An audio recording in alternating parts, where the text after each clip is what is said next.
সর্ববেদান্ত সিদ্ধান্ত গোচরম তমগোচরম গোবিন্দম পরমানন্দম সদ্গুরুম প্রণতস্মহম। আজকে আমাদের পড়া হবে 124 নম্বর শ্লোক থেকে পৃষ্ঠা 104।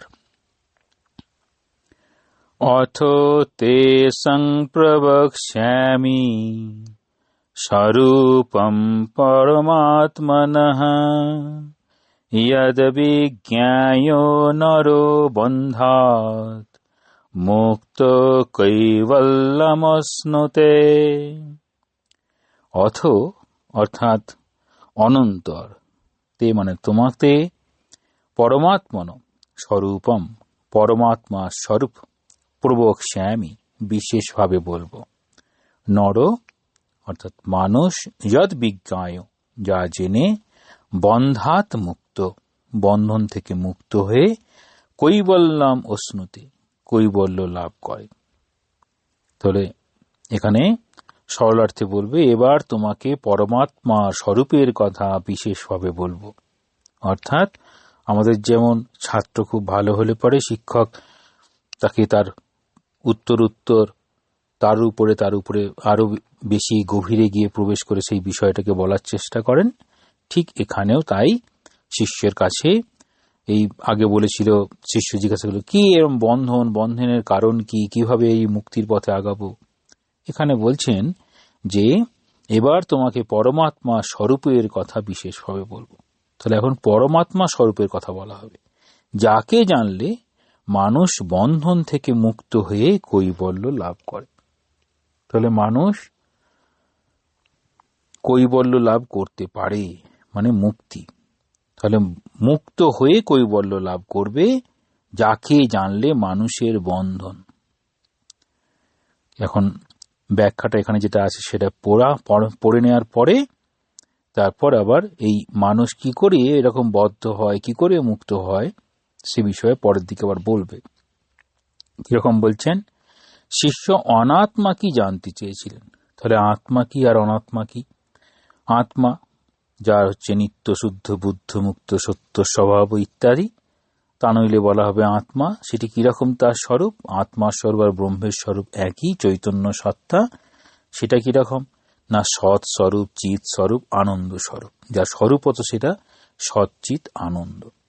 আর এখানে বলছেন শিষ্য এখন জিজ্ঞাসা করেছেন অনাত্মা কি, মানে যা কিছু এই পরিবর্তনশীল জগৎ সবই হচ্ছে অনাত্মা। এবার বলছেন শিষ্য অনাত্মা কি জানতে চেয়েছিলেন আর জিজ্ঞাসা করেছিলেন পরম আত্মা মানে পরমাত্মা কি। অনাত্ম বিষয়ে বলা হয়েছে। তাহলে অনাত্ম বিষয়ে এই জগৎটা হচ্ছে অনাত্ম, কারণ সেটি পরিবর্তনশীল, অর্থাৎ নিত্য নয়, তাই জন্য সেটি হচ্ছে অনাত্মা। সেটি সসীম, অসীম নয়, এরকম ভাবে বলা হবে। তাহলে এই বলতে বলতে গিয়েছে। এবার বলছেন কি, বলছেন অনাত্ম বিষয়ে বলা হয়ে গেছে, তাই এবার বলছেন তোমাকে পরমাত্মা স্বরূপের কথা বলবো। তাহলে পরমাত্মা স্বরূপের কথা বলবো, তাকে জানলে সংসার বন্ধন চলে যাবে। তাকে যদি জানা যায় তাহলে সংসারের বন্ধন চলে যাবে, কৈবল্য লাভ করবে। তাহলে পরমাত্মা স্বরূপ আর পরমাত্মা স্বরূপকে যদি জানা যায় তাহলে সংসারের বন্ধন সব চলে যাবে, কৈবল্য লাভ করবে। পরমাত্মার কথা শুনে অনুধাবন করতে হলে একটা প্রস্তুতি লাগে। এই জ্ঞান লাভ করার অধিকারী হতে হয়। এখন শিষ্যকে যোগ্য অধিকারী বলে বুঝেছেন, তাই পরমাত্মা স্বরূপের কথা বলতে যাচ্ছেন। তাহলে একটা জিনিস দেখা যাবে যে যেমন আমাদের পড়াশোনার সময় লেভেল 1, লেভেল 2, লেভেল 3 এরকম করে আস্তে আস্তে সেই হায়ার, সিনিয়র এরকম দিকে চলে যাই, ঠিক সেই রকম একটা পর্যায়ে যাওয়ার পরে তারপর এটি লাভ করা সম্ভব। তার জন্য প্রস্তুতি লাগে, সব বিষয়েরই প্রস্তুতি লাগে। আমরা অনেক সময় মনে করি এটাতে কোনো প্রস্তুতি লাগে না, তাহলে বলা ভুল হবে। সমস্ত বিষয়ের প্রস্তুতি লাগে। ছবি আঁকার জন্য পেন্সিলেরও প্রস্তুতি লাগে, তার জন্য তুলিরও প্রস্তুতি লাগে, সেরকম রঙেরও প্রস্তুতি লাগে। এইরকম সব প্রস্তুতি মানে সেখানে যাওয়ার জন্য। তাহলে যেমন হবে, যেমন পাহাড়ে চড়তে গেলে ভালো জুতো চাই, হ্যাঁ, খাবারের ব্যাগ চাই, পথ জানানোর একটা লোক চাই, এরকম সব প্রস্তুতি। তো এই পরমাত্মার কথা শুনে অনুধাবন করতে হলে একটা প্রস্তুতি লাগে। তাহলে এই জ্ঞান লাভ করার অধিকারী হতে হয়। তাহলে প্রত্যেকটা বিষয়ে এখানে জ্ঞান লাভ করার অধিকারী, অর্থাৎ কে এই জ্ঞানটি লাভ করতে পারে। আমরা যদি মনে করি যে যেটা জানি না সেটা জানার জন্য আমাকে অধিকারী হতে হবে, শুধু জানলে হবে না, সেটাকে অনুভব করার জন্য সেই কাজটি করতে হবে। সাধারণভাবে আমরা উদাহরণ দিয়ে থাকি, মানুষ সাঁতার জানে না, সাঁতার সম্পর্কে প্রথমে শোনে কিভাবে সাঁতার দিতে হয়, তারপর হয়তো নদী বা পুকুর এরকম পাশে গিয়ে দাঁড়িয়ে দেখছি কিভাবে সাঁতার দিচ্ছে, তারপর নিজে জলে নামলো, সাঁতার কাটতে শিখলো। ঠিক সেই রকম এই চলতে চলতে প্রস্তুতি লাগবে, জ্ঞান লাভের অধিকারী হতে হয়। এখন শিষ্য সেই রকম যোগ্য অধিকারী, তাই জন্য এই পরমাত্মার কথা বলছেন। কি বলছেন? অস্তি কশ্চিৎ স্বয়ং নিত্যম অহম প্রত্যয়লম্বন অবস্থাত্রয় সাক্ষী সন পঞ্চকোশ বিলক্ষণঃ। বলছেন পঞ্চকোশ বিলক্ষণ, তাহলে পঞ্চকোষ থেকে আলাদা। পঞ্চকোষ, আমাদের পঞ্চকোষ হচ্ছে একটা স্থূল, যেটাকে বলা হয় অন্নময় কোষ, তারপর তার মধ্যে শক্তি প্রাণময় কোষ, তারপর মন রূপ একটা রয়েছে যে অনুভব করায়, কখনো ভালো কখনো মন্দ, কখনো সংকল্প এটা করব, তার পরক্ষণে না করব না, এইরকম মন। তারপর মন যখন ইন্দ্রিয় থাকে, ইন্দ্রিয়গুলো কাজ করে, মনোময় কোষ। তারপরে বলে বিজ্ঞানময় কোষ, সেটা হচ্ছে বুদ্ধি। তারপরে আনন্দময় কোষ। তাহলে এই 5টা কোষ। তাহলে বলছেন এই 5টা কোষ থেকে আলাদা। অবস্থাত্রয় সাক্ষী ঈশন। তাহলে অবস্থাত্রয় মানে 3টি অবস্থা। কোন কোন 3টে? যখন আমরা জেগে থাকি সেটাকে বলা হয় জাগ্রত। তো জেগে থাকা অবস্থায় সমস্ত আমার কর্মেন্দ্রিয় জ্ঞানেন্দ্রিয় কাজ করছে। তারপরে স্বপ্ন, যখন ঘুমিয়েছি, শুয়ে পড়েছি কিন্তু পুরোপুরি ঘুম আসেনি, সেই জন্য আমি স্বপ্ন দেখছি। তাহলে সেই স্বপ্নের সময় কে কাজ করে না? হাত পা চোখ কাজ করছে না, চোখটা বন্ধ করেই ঘুমাচ্ছে, স্বপ্ন দেখছে। সেই স্বপ্ন দেখার সময় মন কাজ করে চলেছে। এই একবার আকাশে নিয়ে যাবে, একবার অতল সমুদ্রের গহ্বরে নিয়ে যাবে, একবার পাহাড়ে নিয়ে যাবে, কত জায়গায় নিয়ে যেতে পারে, কত আনন্দ দুঃখ স্বপ্নের সাক্ষী হতে পারে। তারপর সুষুপ্তি, গভীর নিদ্রা। আমরা জাগ্রত অবস্থায় বুঝতে পারি হ্যাঁ আমি বোধ আমি করছি, আর স্বপ্ন অবস্থা সেটি চলে যায়। সুষুপ্তি অবস্থায় এই দুটিই চলে যায়। এই 3 অবস্থাতেও যিনি সাক্ষী হিসাবে থাকেন তিনি হচ্ছেন সেই সাক্ষী ঈশন। নিত্যম, সর্বদা। অহম প্রত্যয় লম্বন, মানে অহম প্রত্যয়ের আশ্রয়। কশ্চিৎ, কেউ একজন। স্বয়ং অস্তি, কেউ একজন নিজেই আছেন, যে বলছেন আমি যখন ঘুমিয়ে পড়লাম কেউ যেন সাক্ষীর মতো আছে, আমি খুব ভালো ঘুমিয়েছি, সেই খবরটা আমাকে দিচ্ছে। কারণ তখন তোমার মন বা বুদ্ধি কাজ করছে না যে মনে রাখতে পারবো। তাহলে এই অবস্থাতে আমাদের যে সাক্ষী রূপে যিনি থাকছেন, কেউ যেন একজন থাকছেন, যিনি সাক্ষী রূপে থাকছেন সেটি হচ্ছে আমাদের পরমাত্মা। সরলার্থ করছেন পঞ্চকোষ থেকে আলাদা, জাগ্রত স্বপ্ন সুষুপ্তি এই অবস্থাত্রয়ের সাক্ষী স্বরূপ এবং জীবের আমি বোধের নিত্য অধিষ্ঠান রূপে কেউ একজন স্বয়ং রয়েছেন। ব্যাখ্যা বলছেন অস্তি কশ্চিৎ স্বয়ং নিত্যম অহম প্রত্যয় লম্বন। এমন একজন কেউ নিজে নিজেই আছেন যিনি সর্বদা অহম জ্ঞানের অধিষ্ঠান স্বরূপ। তিনি অবস্থাত্রয় সাক্ষী ঈশন পঞ্চকোশ বিলক্ষণ, পঞ্চকোষ থেকে আলাদা। অর্থাৎ এই দেহের পরিবর্তন হয়, যা কিছু পরিবর্তন হয় তিনি সেটা নয়। দেহের পরিবর্তন হয়, মনের পরিবর্তন হয়, প্রাণময় আমাদের শক্তি, প্রাণ শক্তিরও পরিবর্তন। ছোটবেলায় কত শক্তি ছিল, দুরন্তপনা কত করা যায়, যত বয়স বাড়ে আস্তে আস্তে ধীর স্থির আমরা হয়ে যাই, এসব পরিবর্তনশীল। জাগ্রত স্বপ্ন সুষুপ্তি এই 3 অবস্থার সাক্ষী স্বরূপ হয়ে তিনি আছেন, নিজে নিজেই আছেন। মানে তিনি আর অন্য কারোর উপর নির্ভর করেন। তাহলে একজন আছেন যিনি কারোর উপর নির্ভর করছেন না, তাই জন্য তাকে বলছেন অনপেক্ষ। তিনি অর্থাৎ তার অস্তিত্ব অন্য কোনো কিছুর উপর নির্ভর করে না। জাগ্রত, স্বপ্ন, সুষুপ্তি, এই তিন অবস্থার সাক্ষী রূপে আত্মা আছেন। জাগ্রত অবস্থায় আমাদের জগতের সঙ্গে দেওয়া নেওয়া চলতে থাকে, তিনি আছেন বলে। স্বপ্নে আমরা মনোজগতে ঘুরে বেড়াতে পারি, তিনি আছেন বলে। আর সুষুপ্তিতে দেহ, মন, বুদ্ধি যখন লয় হয়ে যায়, তখনও সেই আত্মা জেগে থাকেন দ্রষ্টা রূপে, সাক্ষী রূপে। তাহলে বলছেন যে সুষুপ্তিতে তিনি থাকেন, দ্রষ্টা রূপে থাকেন। তিনি পঞ্চকোষ বিলক্ষণ। আমাদের আত্মার উপর 5টি কোষ আছে, সেটি বলছেন অন্নময়, প্রাণময়, মনোময়, বিজ্ঞানময় ও আনন্দময় কোষ। অন্নময় কোষ আমাদের এই স্থূল শরীর, আমাদের স্থূল, সূক্ষ্ম, কারণ, এই 3টে শরীর বলে বলা হয়।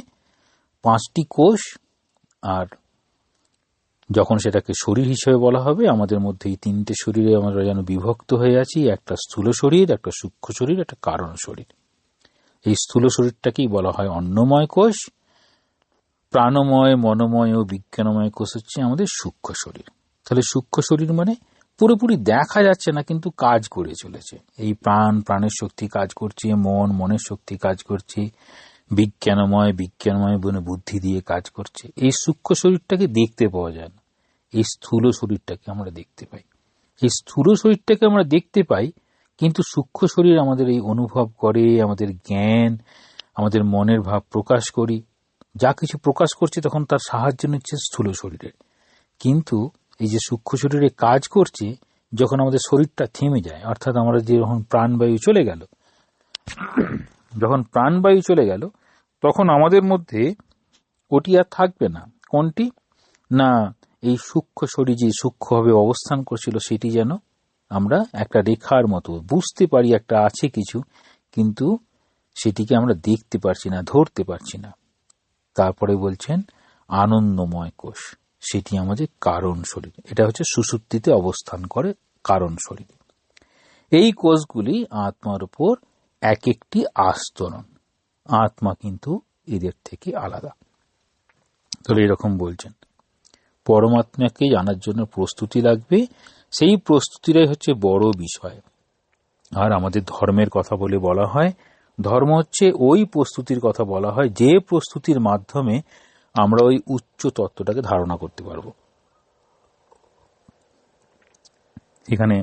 সেখানে জীবনযাত্রায় কিরকম দেখব, সংসার কিরকম রূপ, সংসারে প্রত্যেক পরিজন, প্রত্যেকে তার প্রাপ্য মর্যাদা দেওয়া, প্রত্যেকেই সাহায্য করছে এই সংসারের উন্নতির জন্য। সংসারের উন্নতি সেটা সাংসারিকভাবে হতে পারে। ঠাকুর যেমন বলছেন, বিদ্যামায়া যদি হয় সে বলবে ভগবানের দিকে যাওয়ার কথা, অবিদ্যামায়া যদি হয় তখন বলবে কেবল জগতের মধ্যে থাকা। তাহলে যত আমরা এই বিদ্যামায়ার দিকে যাব, অর্থাৎ ভগবানের দিকে আগানোর চেষ্টা করব, তত আমরা বুঝতে পারবো আমাদের এই শরীর, অর্থাৎ স্থূল শরীরের কিভাবে করা উচিত, সূক্ষ্ম শরীর দিয়ে কিভাবে দেখা উচিত, কিভাবে আমি আনন্দটা পেতে পারি। সমস্ত আনন্দই সেই কারণ শরীর থেকেই আসে। সমস্ত রকম আনন্দ, খেয়েও আনন্দ হয়, গান করে আনন্দ হয়, কাউকে পড়িয়েও আনন্দ হয়, আবার ছবি এঁকেও আনন্দ হয়। কার কি রকম? ঠাকুর যেন বলছেন না, বিষয়ের বিষয় আনন্দ। যে বিষয়ী মানুষ তার বিষয়েতেই আনন্দ, বিষয়ের বিষয় আনন্দ। বিভিন্ন বিষয়, যার যেটা বিষয় আনন্দ। সেখান থেকে তারপর যে এরকম ভজনা করে, ঈশ্বরের ভজনা করে, সে বলল না আমার ভজন আনন্দ, মানে ভজন করে ঈশ্বরকে ডেকে ঈশ্বরীয় ভাব অবলম্বন করে ভজন আনন্দ। আর যখন তাকেই পেয়ে যায় তখন তাকে বলছেন ব্রহ্মানন্দ। সেই আনন্দেরই আকর এরকম ভাবে প্রকাশ পায়। তাহলে 126 নম্বর শ্লোকটা পড়া যাক। जो बीजानाति सकलम जाग्रत स्वप्न सुषुप्तिषु बुद्धि तद्वृत्ति सद्भावम अभावम अहमित्ययम्।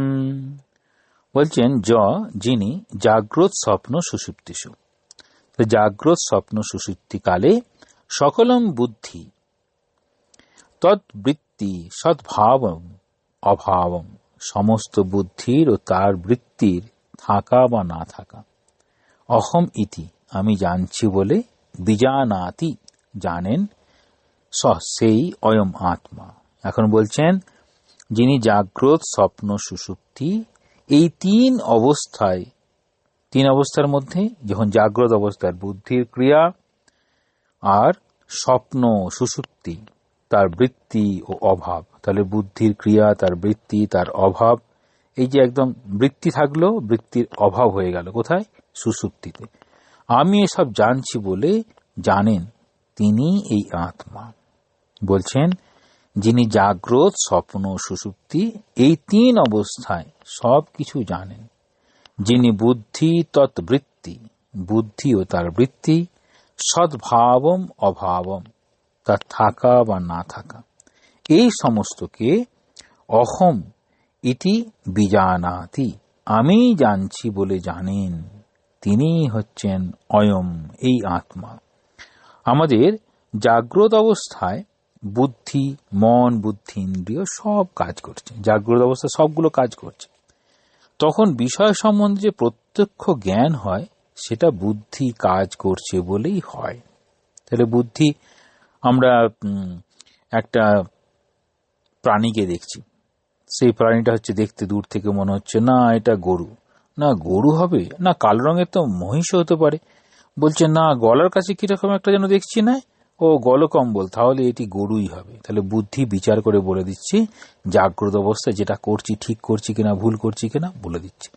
যখন স্বপ্ন দেখি, যখন মনোজগতে আছি, তখন কিন্তু বুদ্ধিটা কাজ করছে না। বুদ্ধি কাজ করছে না বলেই বিছানায় শুয়ে শুয়ে স্বপ্নের জগতে আমরা আকাশে উঠতে পারি, স্বপ্নের জগতে আমরা সেই একদম হিমালয়ের চূড়ায় চলে যেতে পারি, সমুদ্রের গভীরে নেমে গিয়ে বিভিন্ন মাছ দেখতে পারি।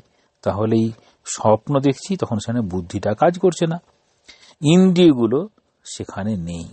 স্বপ্নের জগৎ চলে অন্তঃকরণের মাধ্যমে। তাহলে অন্তঃকরণ হচ্ছে মন, বুদ্ধি, চিত্ত, অহংকার, এর মধ্যে এই মনই এই অন্তঃকরণ, এই মন দিয়ে আমরা স্বপ্নটাকে দেখি। সেখানে বুদ্ধির বৃত্তিগুলো আছে, কিন্তু সেগুলো কাজ করছে না। বুদ্ধির যদি বৃত্তিগুলো থাকতো, কাজ করতো, তাহলে বলতো আরে আমি বিছানায় শুয়ে আছি, আমি তো হিমালয়ের চূড়াতে নেই। অনেক সময় স্বপ্নে এরকম করে দেখতে দেখতে ভাবছে আমি একদম চাঁদটাকে যেন ধরে ফেলেছি, তারপর গিয়ে ধরে দেখছি যে না, মশারিটা হয়তো দড়ি ছিঁড়ে গেল, মশারির খুনটা ধরে টেনে দিয়েছে। তাহলে এই যে বিষয়গুলো ঘটে যায়, তখন কি হয়? তাহলে এই বুদ্ধিগুলো তখন কাজ করছে না, বৃত্তি আছে কিন্তু কাজ করবে না। আবার সুষুপ্তির সময় মন, বুদ্ধি কোনোটাই কাজ করবে না, তখন ঘুমাচ্ছে। তাহলে জাগ্রত অবস্থায় আমার যে অভিজ্ঞতাগুলি হচ্ছে, আমি জানছি যে আমার এই অভিজ্ঞতাগুলি হচ্ছে। স্বপ্ন অবস্থায় যা দেখছি, আমি জানি যে আমিই দেখছি। আর সুষুপ্তিতে আমার কোনো জ্ঞানই থাকে না। এই যে সুষুপ্তিতে জ্ঞানই থাকে না, কিন্তু কোনো যে জ্ঞান থাকে না, সেটা কিন্তু আমিই জানি। তাহলে তখন যে জ্ঞান থাকে না, তার জন্য আমার জ্ঞান নেই, আমি ভুল করেছি, আমি জানতাম না, তাহলে নিজে আমি বুঝতে পারছি আমি জানতাম না। তাহলে আমি ঘুমাচ্ছিলাম যখন, তখন আমি জানি আমি খুব ভালো ঘুমাচ্ছিলাম, তাহলে আমাকে কেউ দেখছিল, কারণ সেখানে মন আর বুদ্ধি কাজ করলো না। তাই জন্য ঘুম থেকে উঠে কি বলছেন, কি ভীষণ ঘুমিয়েছি, কিছুই টের পাইনি।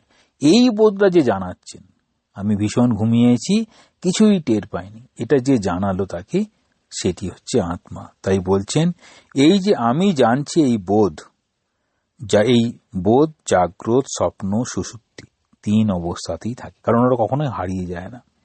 সেই বোধ স্বরূপ যিনি তিন অবস্থার বিজ্ঞাতা রূপে সব সময় আছেন, তিনি এই আত্মা। তাহলে কি বলছেন, যখন আমি একদম নিশ্চিন্তে ভীষণ গভীর ঘুমে ঘুমাচ্ছি, অথচ আমি কিছুই টের পাইনি, কিন্তু সেটা আমি নিজেই বলছি, তাহলে ওই বোধটা, সেটি জাগ্রত, স্বপ্ন, সুষুপ্তি তিন অবস্থাতেই থাকে। সেই বোধ স্বরূপ তিনি হচ্ছেন এই আত্মা। ইয়পশ্যতি স্বয়ং সর্বং ইয়ন্ন পশ্যতি কশ্চন যশ্চেতয়তি বুদ্ধ্যাদি না তদ্যং চেতয়ত্যয়ং। যিনি স্বয়ং নিজে, সর্বম সবকিছু, পশ্যতি দেখেন, কশ্চন কেউই, ইয়ম যাকে, ন পশ্যতি দেখে না, যিনি বুদ্ধি আদি বুদ্ধি ইত্যাদি চেতয়তি চৈতন্যময় করেন, ইয়ম ইয়াকে, তৎ বুদ্ধি প্রভৃতি, ন চেতয়তি প্রকাশ করে না, অয়ম সেই আত্মা। তাহলে কি বলছেন? যিনি নিজে সবকিছু দেখেন কিন্তু যাকে কেউ দেখতে পায় না, যিনি বুদ্ধি, প্রাণ, ইন্দ্রিয় ইত্যাদিকে চৈতন্যময় করেন কিন্তু বুদ্ধি প্রভৃতি তাকে প্রকাশ করতে পারে না, তিনি আত্মা। তাহলে অদ্ভুতভাবে বলছেন, যিনি নিজে সবকিছু দেখেন, যাকে কেউ দেখতে পায় না। আমরা আমাদের নিজের চোখকে ভাবতে পারি কিরকম, চোখ সবকিছু দেখছে, চোখকে কে দেখছে? না, আয়নার সামনে গিয়ে দাঁড়াও তবে চোখটা দেখতে পাবো। ও এইরকম ব্যাপার না। তাহলে চোখ সবকিছু দেখছে, চোখটাকে কে দেখছে? যখনই আমাদের ইন্দ্রিয়ের কথা বলবো, কান সবকিছু শুনছে, তাই কানের কি মধ্যে কোনো আওয়াজ হচ্ছে না? একই রকম ভাবে সবগুলো দেখছে, যে ওই দেখার কাজটা করাচ্ছে। তাহলে ইন্দ্রিয় ইত্যাদি চৈতন্যময় করেন। তাহলে সমস্ত ইন্দ্রিয়কে যে চৈতন্যময়, যার মানে যার উপস্থিতিতে সবকিছু চৈতন্যময়, তিনি হচ্ছেন আত্মা। তিনি আছেন বলে এই জগৎটা চলছে। তাহলে এই জগৎ চলছে একটা চৈতন্য সত্তা দিয়ে চলছে। এটা খুব অদ্ভুতভাবে আমরা দেখতে পারি। একটা খাবার রেখে দিলাম, খাবারটা রেখে দিলে খাওয়া হলো না, বেশ কিছুদিন পরে সেটা একদম মাটিতে পরিণত হয়ে যাবে। ওই পঞ্চভূত থেকে এসেছে, পঞ্চভূতে যেন পৌঁছে যাবে। আবার আমরা সেটা গ্রহণ করলাম, আমাদের মধ্যে সেই শক্তি আছে। আমরা জীবন বিজ্ঞানের পরিভাষায় আমাদের প্রত্যেকটা অঙ্গ প্রত্যঙ্গের কর্ম দিয়ে বলবো তাদের সেরকম শক্তি আছে যে ওই খাবার থেকে তার এসেন্সটাকে নিয়ে নেবে, নিয়ে তার বাকি সেটা শরীরের মধ্যে ঢুকে গিয়ে সেই জড় পদার্থটাই তখন ওই যেন প্রাণ শক্তিতে পরিণত হবে, বাকি অংশটা সব বর্জ্য পদার্থ হিসাবে চলে যাবে। তাহলে এটা কে করছে? তো এই প্রত্যেকটা আমাদের তখন ওই প্রাণের শক্তি, ওই পঞ্চ প্রাণ, তার সবগুলোর কথা বলা হবে। সেই অপান, উদান, সমান, এসব বায়ুগুলো, সেই শক্তি যেন কাজ করছে ওই চৈতন্য রূপে দিয়ে। একই রকম ভাবে বলছেন যে তিনি আছেন বলে জগৎ চলছে। তাহলে খাবারটা হজম করে ফেললাম আমি, আমার হয়ে কেউ হজম করে দিচ্ছে না, নিজেরাই সেই শক্তি গ্রহণ করছি। তাহলে একই রকম বলছেন যে জগতের যে চালিকা শক্তি, তাহলে আমার মধ্যে চালিকা শক্তি আমি কি দেখছি? সাধারণভাবে আমি আমার চালিকা শক্তি, আমার এই জ্ঞানেন্দ্রিয়, কর্মেন্দ্রিয় আমার চালিকা শক্তি। এই কর্মেন্দ্রিয়, জ্ঞানেন্দ্রিয়, এগুলোকে কে পরিচালনা করছে? না, মন। আচ্ছা, মনকে কে সিদ্ধান্ত দিচ্ছে? না, বুদ্ধি। ও বুদ্ধি সিদ্ধান্ত দিচ্ছে। আচ্ছা, বুদ্ধি এটা নিজে কি করে কাজ করছে? তখন এই বিবেচনীতেই বলবে খুব সুন্দর করে যে বুদ্ধিটা কিরকম জানো? বুদ্ধি হচ্ছে একটা যেন ঘট আছে, ঘটে জল আছে, সেই জলেতে সূর্যের প্রতিবিম্ব পড়েছে। তাহলে জলের মধ্যে একটা সূর্য রয়েছে, সেই জলটা যেরকম যে সূর্যের জন্য প্রতিবিম্ব, ঠিক সেই রকম আমাদের মধ্যে ওই বুদ্ধি ওই রকম চৈতন্য প্রভায় প্রবাহিত হয়ে আমি এরকম বোধ, এরকম কর্ম, এরকম করাচ্ছে। এই তিনি আছেন বলেই এই জগৎ চলছে, তিনি সবকিছু দেখছেন বলেই আমাদের জগতের জ্ঞান হচ্ছে। কারণ মন, প্রাণ, বুদ্ধি ও ইন্দ্রিয়, এগুলো কি? এসব সূক্ষ্ম শরীর। মন, প্রাণ, বুদ্ধি ও ইন্দ্রিয়গুলি যেগুলোর সাহায্যে এই জগৎকে আমরা জানি, সেগুলো তাঁর চৈতন্যেই চৈতন্যময়, তাঁর শক্তিতেই জগৎকে প্রকাশ করছে। তিনি কিন্তু লুকিয়ে আছেন, তাকে কেউ দেখতে পায় না, জানতে পারে না। তাহলে আমরা এই আত্মাকে দেখতে পাই না, আমি কিছু দেখতে পাচ্ছি না, আমি কেন তাকে বিশ্বাস করব? আমরা সবসময় বলি আমরা যেটা দেখতে পাই না তাকে কি করে বিশ্বাস করবো? আমরা যাকে দেখতে পাই তাকে বিশ্বাস করি। আচ্ছা ঠিক আছে, তুমি আমাকে দেখছো কিরকম? আমার এই শরীরটাকে দেখছো না, আমার স্থূল শরীরটাকে দেখছো। আর স্থূল শরীরের মধ্যে যে আমার কর্ম আমি যেগুলো করছি, সেই সূক্ষ্ম শরীর, সেটাকে তুমি দেখতে পাচ্ছ? বলছেন না। তাহলে এই যে দেখার জন্য প্রস্তুতির প্রয়োজন। এই যে বলছে প্রস্তুতি না হলে পরমাত্মার দেখা বা পরমাত্মা সম্পর্কে চিন্তা করা কেন কঠিন হয়ে যায়? না, ওটা আমরা সাধারণভাবে দেখতে পাই না, তার উপস্থিতি বুঝতে পারি না। যখনই অনুভব করবো যে বুঝতে পারবো তিনি আছেন, তখন এই পরমাত্মা স্বরূপটা কিরকম হবে? তিনি নিত্য আছেন, তিনি সর্বশক্তিমান, তিনি সব জায়গায় আছেন, তিনি সবকিছু করতে পারেন, সবকিছু নিয়ন্ত্রণ করতে পারেন। তখন এই বিষয়গুলো চলে আসবে। তাহলে সেগুলো তার চৈতন্যেই চৈতন্যময়, তার শক্তিতেই জগৎকে প্রকাশ করছেন। তিনি কিন্তু লুকিয়ে আছেন, তাকে কেউ দেখতে পায় না, জানতে পারে না। তাহলে তিনি লুকিয়ে আছেন, তাহলে এই জাগতিক এই চর্মচক্ষু দিয়ে তাকে দেখা সম্ভব নয়। আর তাকে জানতে গেলে সেটা কি জানার বিষয় না অনুভবের বিষয়? বলছেন না, বোধ করতে হবে। বলছেন ইয় পশ্যতি স্বয়ং সর্বম ইয় ন পশ্যতি কশ্চন, যিনি স্বয়ং সবকিছু দেখছেন কিন্তু যাকে কেউই দেখছে না। য় চেতয়তি বুদ্ধি আদি নতৎ ইয়ম চেতয়তি অয়ম, যিনি বুদ্ধি ইত্যাদিকে চেতন করেছেন কিন্তু সেই বুদ্ধি যে চৈতন্য স্বরূপকে প্রকাশ করতে পারছে না, তিনি এই আত্মা। তাহলে আত্মা তার স্বরূপটা বলছেন কিরকম না, তিনি এইরকম ভাবে যিনি স্বয়ং সবকিছু দেখছেন কিন্তু যাকে কেউ দেখছে না, যিনি নিজেই সবকিছুকে প্রকাশ করছেন তাকে কেউ ধরতে পারছে না, যিনি বুদ্ধি ইত্যাদিকে চেতন করেছেন কিন্তু সেই বুদ্ধি যে চৈতন্য স্বরূপকে প্রকাশ করতে পারছে না, তিনি তো স্বয়ং প্রকাশ। তাহলে তিনি তার স্বরূপটা বলছেন, তিনি হচ্ছেন স্বয়ং প্রকাশ। তাকে আবার কে প্রকাশ করবে? বুদ্ধি যা কিছু প্রকাশ করছে সে তো তার চৈতন্যের প্রভাবেই করতে পারছে, সে তাকে কি করে প্রকাশ করবে? তার চৈতন্যেই সবকিছু চৈতন্যময়। মুন্ডক উপনিষদ থেকে বলছেন তস্য ভাষা সর্বমিদম বিভাতি, অর্থাৎ তিনি সবকিছু প্রকাশ করছেন, তাকে কেউ প্রকাশ করতে পারছে না। আবার কেন উপনিষদ থেকে বলছেন यश्चक्षुषा न पश्यति येन चक्षुंसि पश्यति तदेव ब्रह्म तम विद्धि, যাকে চোখ দিয়ে কেউ দেখতে পায় না কিন্তু যার দ্বারা চোখে দৃষ্টি শক্তি আসে বলেই লোকে দেখে, তাকে জানো, তিনিই ব্রহ্ম। এখানেও সেই কথাই বলছেন।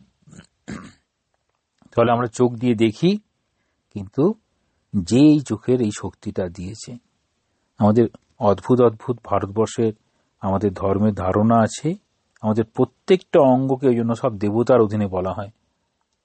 যদি কেউ বেদান্ত সার পড়েন, সেই বেদান্ত সারে পরিষ্কার হবে কোন দেবতা, আমাদের প্রত্যেকটা অঙ্গ তাদের দেবতা, দেবতাদের নাম এরকম করে উল্লেখ করে বলা হয়।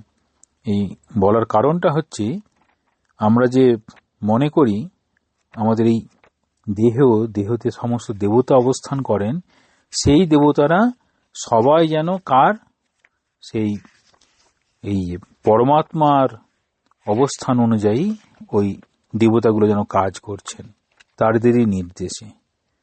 পরে সম্ভব হলে আমি এটা পেয়েছি। যেমন ইন্দ্রিয়, সমস্ত ইন্দ্রিয়ের কথা বলছেন, জ্ঞানেন্দ্রিয় সূত্র যেটা আমরা শুনি, তার দেবতার নাম হচ্ছে দিক, কাজ হচ্ছে শ্রবণ করা। ত্বক মানে আমাদের যে স্পর্শ করি ত্বক, তার দেবতার নাম হচ্ছে বায়ু, কাজ হচ্ছে স্পর্শন। চক্ষু মানে চোখ, যার দেবতার নাম হচ্ছে আদিত্য, কাজ হচ্ছে দর্শন। রসনা বা জিহ্বা, দেবতার নাম হচ্ছে বরুণ, কাজ হচ্ছে রসাস্বাদন। তারপর নাসিকায় দেবতার নাম হচ্ছে অশ্বিনী কুমারদ্বয়, আর কাজ হচ্ছে ঘ্রাণ নেওয়া। তো এইরকম ভাবে জ্ঞানেন্দ্রিয়, কর্মেন্দ্রিয়, অন্তঃকরণ, এই সবগুলোরই দেবতা আছে, দেবতাদের কাজ বলা হয়। তাহলে প্রত্যেকটা রকম যে দেবতাদের কাজ, ওই যার নির্দেশে এরা সব কাজ করে, এরকম বলা হয়। তিনি আছেন বলেই চন্দ্র সূর্য তাদের সব যার নিজের ডিউটি সেখানে পালন করে চলেছেন, এরকম করে বলা হয়। এইবার হচ্ছে আমরা পড়ব 128 নম্বর শ্লোক। येन विश्वम् इदं व्याप्तं यन्न व्याप्नोति किञ्चन आभारूपम् इदं सर्वम् इयं भान्तो मनुभात्वयम्। বলছেন ইদম বিশ্বম, এই বিশ্ব, येन व्याप्तम, যার দ্বারা পরিব্যাপ্ত, ইয়ম যাকে, কিঞ্চন কোনো কিছুই, ন ব্যাপ্নোতি ব্যপ্ত করে না, ইদম সর্বম আভারূপম, যার ছায়ারূপ এই সমস্ত স্থূল সূক্ষ্ম জগৎ, ইয়ম ভান্তম, যিনি সব প্রকাশ বলে অনুভাত, এই বিশ্ব অনুভাতি মানে যে প্রকাশ পায়, অয়ম তিনি এই আত্মা, যার দ্বারা সমস্ত বিশ্ব পরিব্যাপ্ত হয়ে আছে, অথচ যাকে কোনো কিছুই ব্যক্ত করতে পারে না।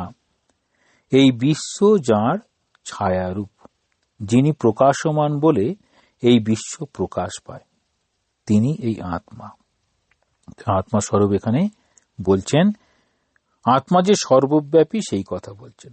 তাহলে আত্মা এই omnipotent, omniscient, omnipresent এইরকম সর্বব্যাপী।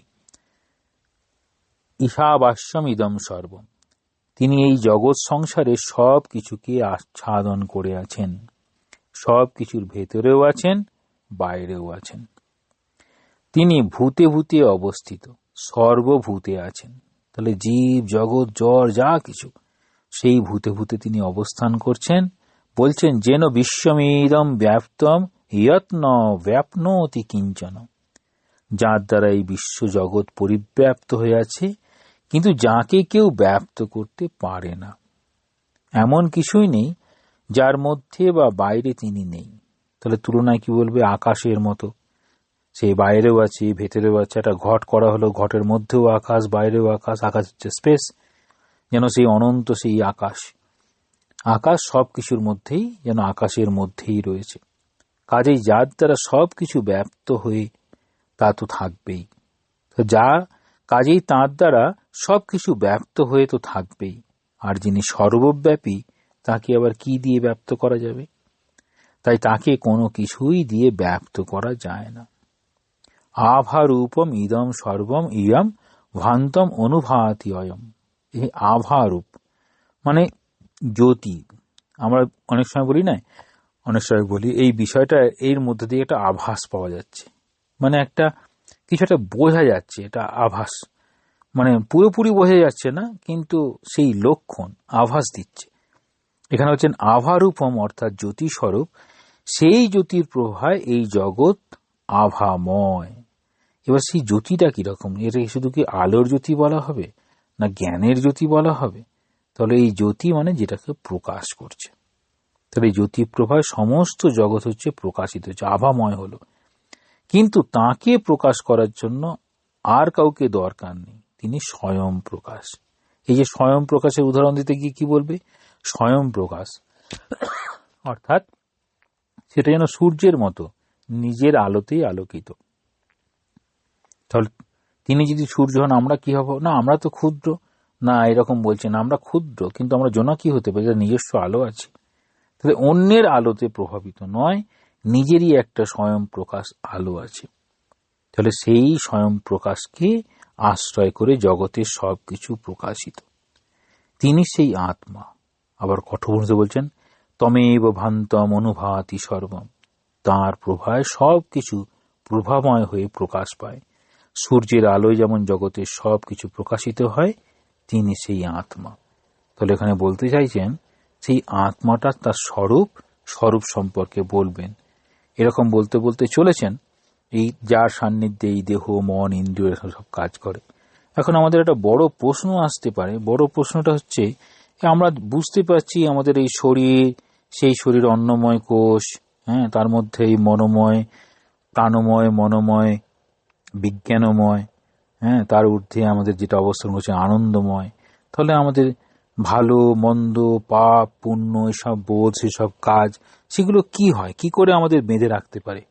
না বলছেন আমরা নিজেরা মনে করছি যে আমরা বদ্ধ। কেন না, আমাদের এই যে পূর্ব জন্ম যদি কনসেপ্ট থেকে নেওয়া হয়, তাহলে এত দিনের অভ্যাস, এত ভাবে আমরা এত পুরো মানে সংস্কারে আমাদের এই দেহ সর্বস্ব, জগৎ সর্বস্ব, যেমন আমাদেরকে কিছু করতে হবে, কিছু রেখে যেতে হবে, কিছু দিতে হবে, এই রকম যে বোধগুলো তৈরি হয়, যেন আমি নিজেকে আমি কর্তা, আমি ভোক্তা, এই আমার এই অভিমান, মানে আমার আমিত্ব মমত্ব, এর বাইরে আমরা বেরোতে পারি না। সেই জন্য আমাদের ভালো মন্দ এসব যেন আমাদের সঙ্গেই থেকে গেল। আচ্ছা, আমাদের সঙ্গে থেকে গেল, তাহলে ওই অন্নময় কোষটা চলে গেল। যখন মৃত্যু হয়, মৃত্যু পরে তো পঞ্চকোষে সে পঞ্চভূতে আবার ফিরে যাবে, যে যেমন এসেছিল ক্ষিতি অপ্তেজ মরুধূম, সেখানে ফিরে যাবে ঠিকই। তাহলে আমাদের তার আগেতেই আমাদের সূক্ষ্ম শরীর চলে গেল মৃত্যুর সঙ্গে সঙ্গে। আবার বলা হচ্ছে সেই আমাদের মধ্যে যে জীবাত্মা আছে সেটি আবার তাকে সঙ্গে করে নিয়ে যাচ্ছে। এটা কিরকম একটা ব্যাপার? এটা কিভাবে বোঝা সম্ভব? যে তাহলে আমরা তো মুক্তই হয়ে যেতে পারতাম, কিন্তু তা তো হলো না। আমাদের এরকম কেন এরকম অবস্থা চলছে? কেনই বা এরকম হবে? কারণ আমাদের তো এরকম সূক্ষ্ম শরীর তো এই আত্মার উপাধি মাত্র হয়ে গেল।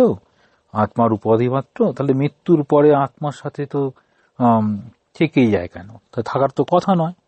ওই যে উদাহরণ দিতে গিয়ে বলছেন, আমাদের কোনো একটা বাটিতে হয়তো কিছু রাখা হয়েছে, ওই ঠাকুর উদাহরণ দিতে গিয়ে বলেছেন যে রসুনের বাটি ধুয়ে ফেলো কিন্তু গন্ধ একটা থেকে যাবে। ঠিক সেই রকম একটা আমাদের এই কর্মপ্রবাহ, চিন্তা, সেগুলো যেন জীবাত্মা ওটা একটা ইমপ্রেশন ক্যারি করে নিয়ে যেন চলে যাচ্ছে, যেন তার একটা ইমপ্রেশন থেকে গেল, নষ্ট হয়ে গেছে কিন্তু এটা কি বলা হচ্ছে, একটা ভাব থেকে গেল।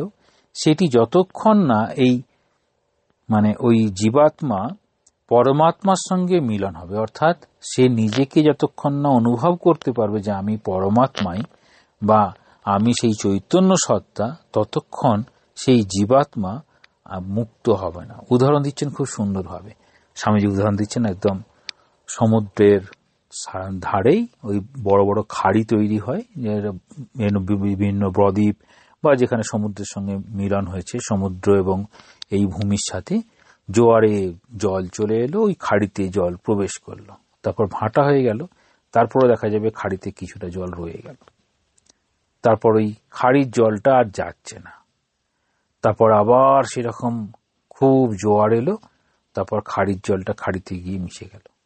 ওই যে আলাদা হয়ে থেকে গেল, যেন আমরা ওই পরমাত্মা বা সেই চৈতন্য সত্তা ব্রহ্ম সেখান থেকে যেন আলাদা হয়ে গিয়ে এরকম জীবাত্মা হয়ে অবস্থান করছে। এই অবস্থান করছে আবার যতক্ষণ না নিজেকে ওরকম পরিণত, ওই রকম নিজেকে না ওই অবস্থায় উন্নীত করতে পারছে, ততক্ষণ ওই ব্রহ্মের সঙ্গে নিজেকে এক করতে পারছে না। কেন হচ্ছে না? আমরা যে ভাবনা নিয়ে এই জীবনযাপন করব, সেই ভাবনা অনুযায়ী আমাদের এই জীবনের গঠন। আর আমাদের যেমন জীবনটা গঠন হবে, আমাদের মৃত্যুর পরে একদম ফ্যান চলছিল, কারেন্ট অফ হয়ে গেল, তারপরেও ফ্যানের ব্লেডটা ঘুরতে থাকবে কিছুক্ষণ ধরে, তারপরে আস্তে আস্তে থেমে যাবে। ওরকম যেন একটা মোমেন্টাম নিয়ে সে ওই আত্মার সঙ্গে, জীবাত্মার সঙ্গে নিজে চলল। কোথায় যাবে না? সে আবার তার পরবর্তী ট্রাভেল শুরু করবে। যদি তার শুভ কর্মে শুভ, মন্দ কর্মে মন্দ। এখন শুভ কর্মে শুভ ফল যদি পেয়েই গেল, তাহলে ব্রহ্মজ্ঞান লাভের তো আর কোনো ফল নেই, সেখানে ফলাকাঙ্ক্ষা নেই, ফলাকাঙ্ক্ষা দিয়ে যাবে না। অর্থাৎ আমি যদি এই রকম বর্তমান জীবনে আর ওই আশা আকাঙ্ক্ষা সব কিছু তার স্মরণে, দুরকম উপায় আছে। কর্ম যদি করি তাহলে ওয়ার্ক ফর ওয়ার্ক সেক, ভক্তি যেগুলো বলছেন লাভ ফর লাভ সেক, ভক্তির জন্যই ভক্তি। কিন্তু সাধারণভাবে কি হয়, আমরা ভক্তি, ঠাকুরকে খুব ভক্তি করি, নিজের কিছু চাওয়া পাওয়া থাকে, সেগুলোকে পাওয়ার জন্য আমরা ভক্তি করি। ঠাকুর তোমাকেই চাই, যেমন আমরা কি দেবতাকে চাইবো না দেবতার গুণ চাইব? দেখবেন গীতাতে শ্রীকৃষ্ণ অর্জুনকে বলছেন, ওই দৈবাসুর সম্পদযোগ, দৈবী গুণ কি কি আছে, ওই দৈবী গুণগুলোকে অর্জন করাই বলছেন আমাদের ধর্ম। আমাদের ধর্ম যে ধর্ম বলছেন, সেই দৈবী গুণগুলোকে অর্জন করার কথা। দৈবী গুণগুলোকে অর্জন করলে কি হবে না, দৈবী গুণগুলো অর্জন করলে আমি নিজেই দেবতা হয়ে যাব। তাহলে দৈবী গুণ অর্জন করলে দেবতা হবে, আর আসুরিক গুণ অর্জন করলে পরে আমি অসুর হব। তাহলে আমি যত তখন ইন্দ্র আর বিরোচনের কথা আমাদের মনে হবে। বিরোচন কি মনে করলো, যে আমাদের এই দেহটাই বুঝি আত্মা, ব্যাস, দেহের সুখ, দেহের স্থায়িত্ব, সেই নিয়েই তার পুরো জীবনের সাধনা। সে কিভাবে আরো বেশি দিন বাঁচতে পারে, আরো কিভাবে প্রতিপত্তি লাভ করতে পারে, আর সত্যিকারের এই আত্ম সম্পর্কে চিন্তা করা, তখন সেটা হচ্ছে ওই ইন্দ্রের দিকে চলে গেল। তাহলে একটা আসরিক ভাব দিয়ে জীবনযাপন করা, সেখানে জগৎটাই শেষ কথা, সেখানে কেউ কেউ বলবে একটা জীবনেই শেষ কথা, আমার এই জীবন লাভ করেছে, এই জীবনে যতটা পারা যায় আমি আনন্দ করব, আমি আনন্দ ভোগ উৎসব যা খুশি করব। আরেকজন বলবে না, আমি এইভাবে জীবনটাকে কাটাতে চাই। তাহলে এই যে আমাদের ভাবনার পরিবর্তন, অর্থাৎ আমাদের এই সূক্ষ্ম শরীর, সেখানে এই অন্তঃকরণ আর হচ্ছে আমাদের প্রাণ শক্তি, মন শক্তি, বুদ্ধি, এরা নিয়ে সিদ্ধান্ত নেবে যে আমি কি করব, কোনটা করা আমার উচিত, কোনটা আমার জন্য শ্রেয়। আমি কি বলছে, একটা হচ্ছে প্রবৃত্তি মার্গ, একটা নিবৃত্তি মার্গ, আমি কোন মার্গের দিকে যাব নিজে ঠিক করি। তাহলে প্রবৃত্তি মার্গে এত কিছু আছে, সব কিছু পাওয়া আছে, তাহলে সেখানে যত কিছু পাওয়া থাকবে তার সঙ্গে সুখ দুঃখ দুটোই আসবে। আর নিবৃত্তি মার্গে, সেখানে আস্তে আস্তে নিবৃত্তি মার্গে যাচ্ছে। আচ্ছা, আমি দুঃখ পেতে চাই না। কেন দুঃখ পেতে চাই না? আমরা কেউই দুঃখ পেতে চাই না। কারণটা কি?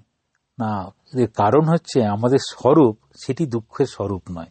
তাহলে সৎ চিৎ আনন্দ, তাহলে আনন্দ আমাদের স্বরূপ, সেই জন্য আমরা দুঃখ পেতে চাই না। সৎ মানে হচ্ছে এক্সিস্টেন্স। আমি সৎ আমার স্বরূপ, তাই জন্য আমি মৃত্যুকে আহ্বান জানাই না। আমার শরীরটাকে ভালো রাখতে চাই, আমি ভালোভাবে থাকতে চাই। তার কারণটা কি? সৎটা আমার স্বরূপ, মানে আমার অস্তিত্ব আমার স্বরূপ, এক্সিস্টেন্স। আমরা অজ্ঞানে থাকতে চাই না, আমি ভুল জানতে চাই না, আমরা সঠিক জানতে চাই। কেন? না, জ্ঞান আমাদের স্বরূপ। এই জ্ঞান আমাদের স্বরূপটাই তাই বলে আমরা ওই দিকে যাই। এবার হচ্ছে কেউ ঠকতে ঠকতে সারা জীবন কাটায়, কেউ আগের জন ঠকে গেছে বলে সেই অভিজ্ঞতাকে নিজে রেকটিফাই করে নেয়। এই আগের জীবনে ঠকেছেন, আমরা দেখি বাবা মা যেখানে যেখানে ভুল করেছেন বা বাবা মার যেখানে যেখানে বেশি কষ্ট হয়েছিল, তার সন্তান সন্ততি নাতি নাতনি তাদেরকে বলে, বাবা ওইদিকে যেও না, ওটা খুব কষ্টকর, ভীষণ কঠিন কষ্ট, তোমাদের ওসব দরকার নেই, আমরা ওই কষ্ট পেয়েছি। তাহলে আমাদের পূর্বপুরুষ তারা চায় তোমরা এই পথে গেলে পরে এই কষ্টটা কম আছে। কারণ আমরা স্বরূপত, তাহলে ওই আমরা স্বরূপত সৎ চিৎ আনন্দ, সৎ স্বরূপ চিৎ স্বরূপ আনন্দ স্বরূপ। তাই জন্য আমরা আনন্দে থাকতে চাই, আনন্দ পছন্দ করি, দুঃখে থাকতে চাই না। আমরা জ্ঞান স্বরূপ যেন অজ্ঞানে থাকতে চাই না। যখন একটু বোধ হয় আমরা বলি যে আর কবে জ্ঞান হবে, কোনো কিছু সাধারণ কাজেতেই বলি, অর্থাৎ আমরা জ্ঞান লাভ করতে চাই, আমরা মূর্খ থাকতে চাই না। যখনই বোধের ঠিক ঠিক উদয় হবে আর আমরা এই অস্তিত্ব, আমি আমার অস্তিত্বকে টিকিয়ে রাখতে চাই, প্রথমে সেটা দৈহিকভাবে হবে, তারপর মানসিকভাবে হবে, তারপর বৌদ্ধিকভাবে হবে, তারপর আমার বিকাশ দিয়ে হবে। তারপর হচ্ছে না, সত্যিকারের অস্তিত্ব তো সেটাই। যদি ভক্ত হয় সে বলে ভগবানের পাদপদ্মে স্থান পাবো। যে যখন এইরকম বেদান্ত বিচার দিয়ে যাবে তখন না, চৈতন্য স্বরূপকে আমি অনুধাবন করব, সেটাকে অনুভব করব, সেটাই আমার স্বরূপ যেহেতু। তো এইরকম ভাবে বলবে যে আমরা যত কিছু কর্ম করি সেই কর্মের মধ্যে দিয়ে সেই জায়গায় যেতে পারছি কিনা সব থেকে বড় কথা। যত এই যাওয়ার পথটা আমাদের সুগম হবে, অর্থাৎ এই যাওয়ার পথে যারা আমাদেরকে সাহায্য করবে, কারা সাহায্য করবে? না, যারা এই পথে গেছেন। তাহলে যদি আমি ভক্তির পথ দিয়ে যারা জ্ঞান লাভ করেছেন তাদের জীবন দেখতে পারি, জ্ঞানের পথ দিয়ে যারা জীবন লাভ এই জ্ঞান লাভ করেছেন সেই তাদের কথাগুলো বুঝতে পারি, তখন আপনাদের এরকম ভাবে চলতে চলতে এখানে ওই যে প্রস্তুতির কথা প্রথমে বলেছেন, প্রস্তুতি অর্থাৎ জানাটা চাই। প্রথম আমি রান্না করব, তাহলে রান্নার ইনগ্রেডিয়েন্ট জানবো কি কি লাগবে। তার আগে সব থেকে বড় কথা, রান্না করতে গেলে প্রথমে একটা উনুন লাগবে বা চুলা লাগবে বা গ্যাস ওভেন লাগবে, তাহলে সেইগুলো সব জোগাড় করতে হবে। ঠিক সেই রকম আমি কোথাও যাব, আমি সাঁতার কাটবো, তার প্রথম প্রয়োজন কি? না, একটা জলাশয়, তাহলে সাঁতারই যাওয়া সম্ভব নয়। তাহলে প্রথম হচ্ছে আমাকে জানতে হবে আমার মনে কি সেই ইচ্ছে হয়েছে। তখনই দেখা যাবে আমাদের ওই 4 রকমের কৃপার মধ্যে প্রথম কৃপাতেই বলা হয়েছে আত্মকৃপা, আমার নিজের জানার ইচ্ছে হয়েছে, সেটা হচ্ছে প্রথম প্রস্তুতি। তাহলে আমার এরকম জ্ঞান লাভের জানার ইচ্ছে হয়েছে, সেইটা এমনই হয়েছে। এবার গুরু যখন বলছেন যে তুমি এখন শিষ্য যোগ্য অধিকারী বলে বুঝতে পেরেছেন গুরু, তাই জন্য তিনি পরমাত্মার স্বরূপ বোঝাচ্ছেন। বোঝাতে গিয়ে তিনি আমাদের শরীরের স্বরূপ বললেন, অর্থাৎ এই স্থূল শরীর। তিনি বলছেন এইরকম আমাদের সূক্ষ্ম শরীর, প্রাণময় মনোময় বিজ্ঞানময়। তারপর বলছেন আনন্দময়, এই আনন্দময় কোষ সেটি হচ্ছে আমাদের কারণ শরীর। এরকম বলে তিনি তাহলে তাঁর স্বরূপটা কিরকম হবে, পরমাত্মা স্বরূপটা কিরকম? না, তিনিই সবকিছু প্রকাশ করছেন। তাহলে আমরা যা কিছু দেখছি, যা কিছু হচ্ছে, তাঁরই জ্যোতির প্রভায় যেন জগৎ আলোকিত। সেই আলোকিত অবস্থা স্বামীজি বলছেন যে I M A children of truth, সত্যের তনয়, আমি জ্যোতির তনয়। মানে সরাসরি নিজেকে বলতে পারছেন, কারণ তিনি ওটাকে অনুভব করেছেন। যখন ঠাকুরের যখন ওই বললেন যে মা আজকেও দেখা দেবে না, এরকম একদম অধীর অস্থির হয়ে উঠেছেন, তারপর তিনি মায়ের খড়গটাই তুলে নিলেন। তখন দেখছেন যে মা উদ্ভাসিত হয়েছেন কিরকম, জ্যোতিষ সমুদ্রে। দেখবেন ওই বর্ণনাটা পড়ে নেবেন লীলা প্রসঙ্গ থেকে, জ্যোতিষ সমুদ্রে। তো জ্যোতি তার একটা সমুদ্র কল্পনা। সমুদ্র আমরা জানি, জ্যোতির কি সমুদ্র হতে পারে না, সোনার পাথর বাটির মতো জ্যোতিষ সমুদ্র কল্পনা করতে হবে যে পুরোটাই হচ্ছে জ্যোতিতে ভরে আছে। মানে আমরা আলো মনে করতে পারি, সোনেরি রং মনে করতে পারি। স্বামী যেমন দর্শন হয়েছিল, মন্ত্র দর্শন, স্বর্ণাক্ষরে লেখা আছে মন্ত্রগুলো। স্বর্ণাক্ষরে লেখা, আকাশের মাঝে স্বর্ণাক্ষর মানে স্বর্ণ বর্ণের উজ্জ্বল, এইরকম। তো স্বামীজির জীবনের ঘটনা। তো এইরকম এটা যখন এরকম যায়, এরকম জায়গায় পৌঁছায় কোনো সাধক, সাধারণ মানুষও, সে নিজের চেষ্টা, আত্মচেষ্টা, গুরুকৃপা এসব আছে। মানে বলা হয় আত্মকৃপা প্রথম, নিজের চেষ্টা, দ্বিতীয় শাস্ত্রকৃপা, তৃতীয় হচ্ছে গুরুকৃপা, চতুর্থ হচ্ছে ইষ্ট বা দেবতা বা ব্রহ্মের কৃপা হলো, তিনি অনুগ্রহ করে দেখা দিলেন। তাহলে এইরকম তিনি নিজেকেই সব প্রকাশ করেছেন। কঠোপনিষদ এটা আবার খুব সুন্দর বলেছেন, তমেব ভান্তম অনুভাতি সর্বম, তাঁর প্রভায় সবকিছু প্রভাময় হয়ে প্রকাশ পাচ্ছে। তাহলে সেই যেমন সূর্যের আলো যেমন জগতের সবকিছুকে প্রকাশ করে, তিনি সেই রকম, সে হচ্ছে আমাদের আত্মা। এই পরমাত্মা সম্পর্কে বলছেন। পরের দিনের পরের অংশগুলো হবে। আজকে এই পর্যন্ত। ওম শান্তি শান্তি শান্তি। হরি ওম তৎসৎ। শ্রীরামকৃষ্ণ অর্পণমস্তু।